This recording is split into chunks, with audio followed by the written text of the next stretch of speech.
Beberapa waktu lalu viral di kalangan orang-orang marketing ya mengenai strateginya Wings Group nih di market Indonesia gitu ya. Strategi ini cukup beda dari kebanyakan pakem bisnis atau marketing yang suka diajarin di kampus-kampus gitu. Dan di situ juga menariknya karena kan kalau di kampus-kampus di berbagai macam pelatihan baik bisnis, marketing atau apapun secara general ya, itu selalu digaung-gaungkan pentingnya inovasi, inovasi, inovasi jadi yang pertama, research dan sebagainya.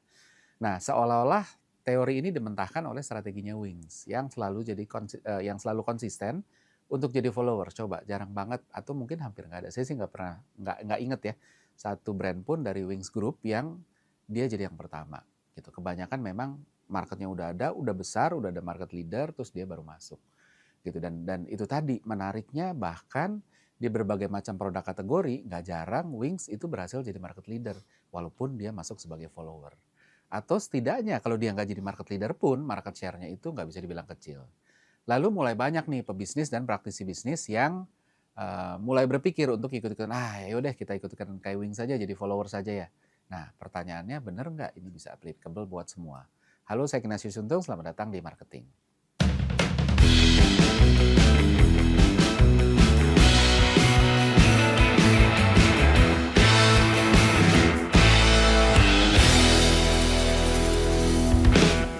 Siapa sih yang nggak tahu hebatnya bisnis dari Wings Group ya? Saya dulu pernah jadi konsultan, pernah kerja di perusahaan konsultan yang ngebantu Wings Group ya. Jadi kurang lebih tahu dan mereka memang juga luar biasa gitu ya. Nah, perusahaan Wings ini kan sebenarnya perusahaan lokal tapi terkenal banget selalu jadi brand contender. Cuma Wings yang berani nantang dominasinya Indomie dengan mie sedapnya. Cuma Wings juga yang punya nyali besar untuk nantang dominasi industri kopi di ada Kapal Api, ada Torabika, Nyamayora gitu ya.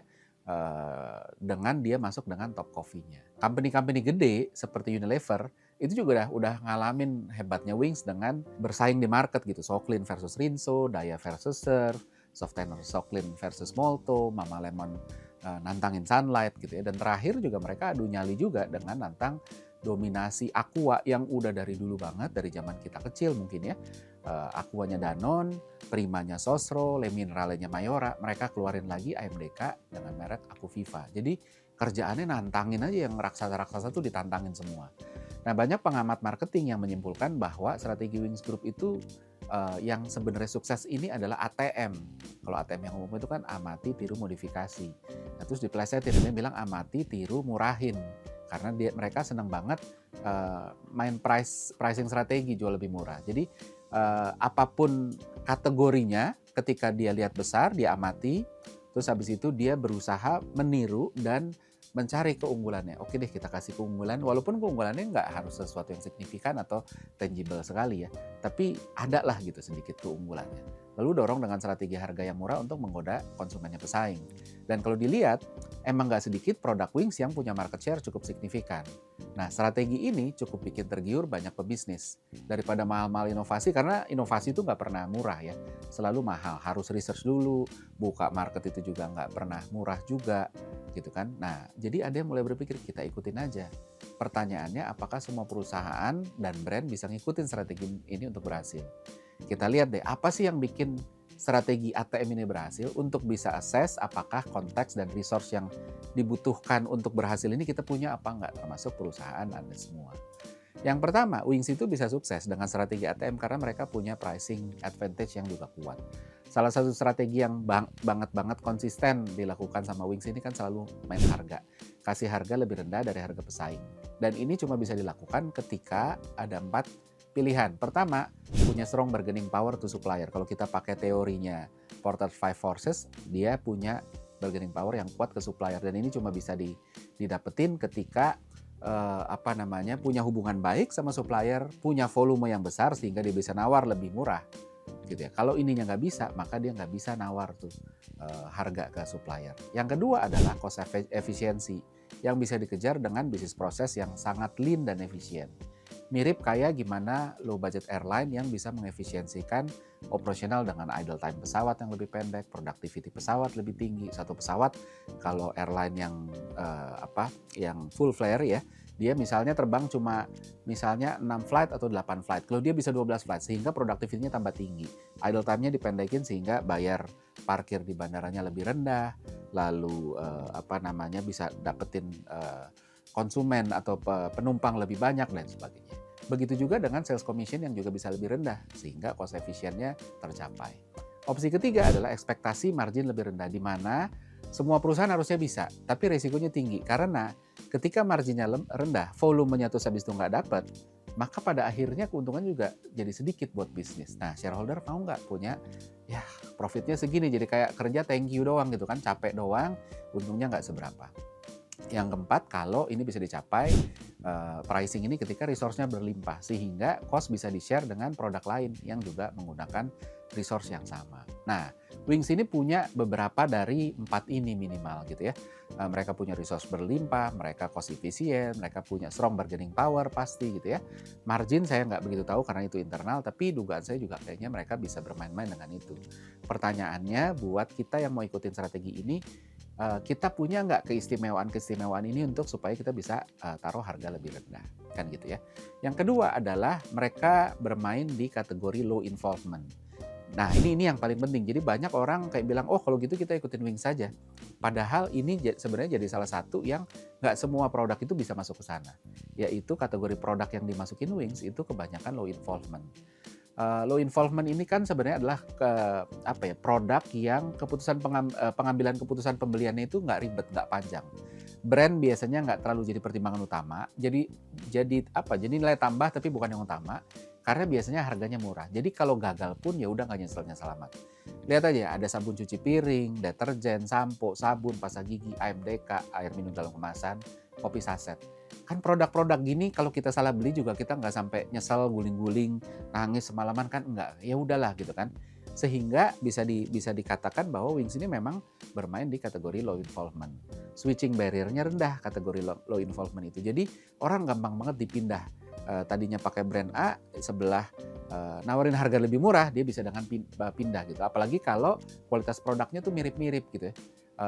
Atau nggak bisa begitu diukur bedanya tuh gimana sih ini sama itu gitu ya. Kayak contoh pasta giginya Wings gitu ya, sama pasta gigi Unilever, kalau dituker isinya juga saya nggak yakin orang juga tahu gitu loh. Atau deterjennya apalagi, itu lebih nggak kerasa lagi. Dan juga lain sebagainya. Jadi mirip-mirip dan inilah yang bikin Wings bisa masuk ke kategori branded commodity. Ada brandnya, tapi pembedanya nggak begitu jelas. Jadi main harga aja harusnya udah menarik konsumen dari pesaing untuk pindah. Nah pertanyaannya adalah ketika kita mau masuk ke kategori itu, apakah kategori yang kita masuk ini low involvement apa enggak? Yang ketiga adalah pesaing ini nggak banyak yang bangun brand. Strategi ATM-nya Wings ini kan makin moncar lagi ketika nggak banyak pesaing yang bangun brand. Jadi marketnya memang nggak dibentuk untuk mem-value brand. Dan target marketnya pun lebih cenderung price sensitive, bukan market yang mem-value brand di atas segala-galanya. Jadi brand nggak gitu punya peran dominan. Mungkin pesaingnya Wings yang banyak mengandalkan brand cuma Unilever aja menurut saya. Yang lain itu nggak begitu ngedorong brand, tapi lebih ngedorong produk dan sebagainya. Nah, absennya membangun brand juga bikin Wings ini relatif lebih bisa berhemat karena budget brandingnya bisa dipakai untuk hal lain, bisa buat potong harga, bisa buat tambah budget untuk placement marketing, atau kasih gimmick yang kayak piring cantik misalnya gitu ya. Mereka salah satu yang terkenal dari dulu suka melakukan itu. Nah yang harus dipertimbangkan kalau bisnis Anda mau ikut strategi ini, pesaingnya bangun brand apa enggak, marketnya mem-value brand apa enggak. Kalau pesaing dan market sama-sama brand oriented, maka strategi ATM bisa jadi menghadapi tantangan gitu, alias nggak begitu mudah untuk diimplementasikan. Yang keempat adalah budget marketing kuat. Salah satu resource berlimpah yang juga dimiliki Wings ini kan sebenarnya budget marketingnya nggak pernah kecil. Wings ini cukup agresif di media placement, iklan TV-nya intens, OOH-nya jalan, digital activation semuanya jalan. Belum lagi berbagai macam placement media yang udah pasti nggak kecil gitu. Tujuannya apa? Kasih best offer dari sisi pricing dengan produk yang juga kompetitif, lalu dorong mental availability-nya melalui media placement yang kuat. Bikin iklan Wings terlihat di mana-mana. Dengan begitu, konsumen bisa dengan mudah mengconsider produk-produk Wings Group gitu. Pertanyaannya lagi kalau mau ikutin strategi ini, apa kita punya budget untuk bikin exposure sebegitu intens dan salient gitu loh. Karena tanpa itu maka dorongan untuk ngedorong konsumen pesaing pindah ke merek kita, maka nggak akan begitu kuat. Nah, dan yang paling penting adalah distribusi kuat. Ini sesuatu yang vital sekali ya. Dan pada akhirnya distribusi yang kuat ini untuk mendorong physical availability dan ketersediaan di market. Dalam persaingan sehari-hari, seringkali produk itu kan nggak ngebangun brand, namun tetap bisa terjual ya. Bahkan produk dengan kualitas yang nggak begitu kuat pun bisa laku terjual. Kuncinya adalah availability. Dalam berbagai kesempatan kita sering beli sebuah produk bukan karena dia paling bagus, simply karena yang jual dekat rumah, depan rumah, atau dekat kantor, dan lain sebagainya. Kita bisa belajar juga dari semua brand AMDK air minum dalam kemasan yang bermain di market. Semua yang punya market share besar adalah mereka yang punya jalur distribusi kuat. Yang pertama Danone dengan Aqua. Udah jadi rajanya AMDK, nggak mungkin distribusinya nggak kuat. Yang kedua, Le Minerale, pemain baru yang baru berapa tahun masuk, punya significant traction. Karena apa? Karena yang punya Mayora. Mayora itu distribusinya luar biasa kuat. Yang ketiga, Prima, bahkan yang nggak pernah beriklan. Dia juga punya traction yang lumayan kuat. Karena apa? Karena dia punya Sosro. Distribusinya Sosro luar biasa. Apalagi Sosro punya McD juga. Jadi di McD kalau beli air mineral dikasihnya Prima gitu ya. Nah, apalagi dengan si Wings ini. Wings masuk dengan Aquaviva. Udah kuatnya ampun-ampunan Wings. Wings itu distribusinya udah sampai, bukan cuma sampai ke level Alfamart, Indomaret, sampai bahkan warung Madura atau warung rokok pinggir jalan pun udah ada. Nah, pertanyaannya kalau kita mau masuk ke sana, seberapa kuat jalur distribusi kita? Karena tanpa distribusi yang kuat, produk butuh brand dan inovasi untuk bikin orang rela jauh-jauh. Ya ini nggak di depan rumah sih, agak jauh ya, tapi bagus sih, saya harus samperin kan gitu ya.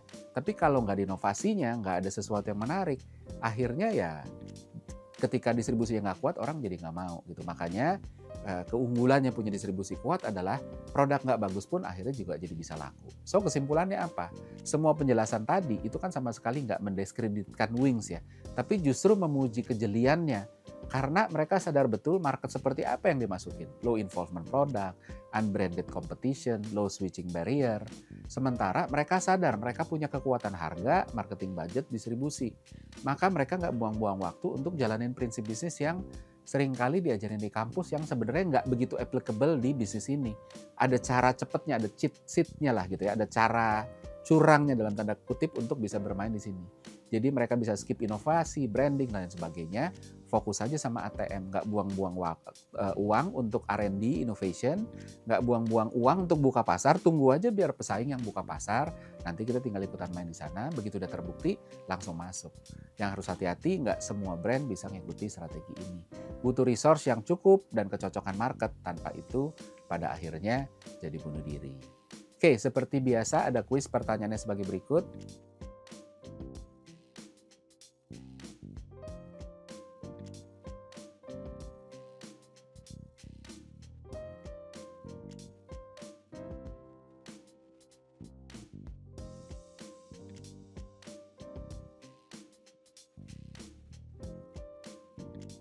Pemenang dari episode kali ini bisa disaksikan di episode minggu depan, maka dari itu selalu saksikan Marketing di Marketers TV, dan jangan lupa kalau ada komen, pertanyaan atau apapun silahkan tulis di komen di bawah, nanti kita bisa interaksi di sana. Saya Ignatius Untung, pamit undur diri.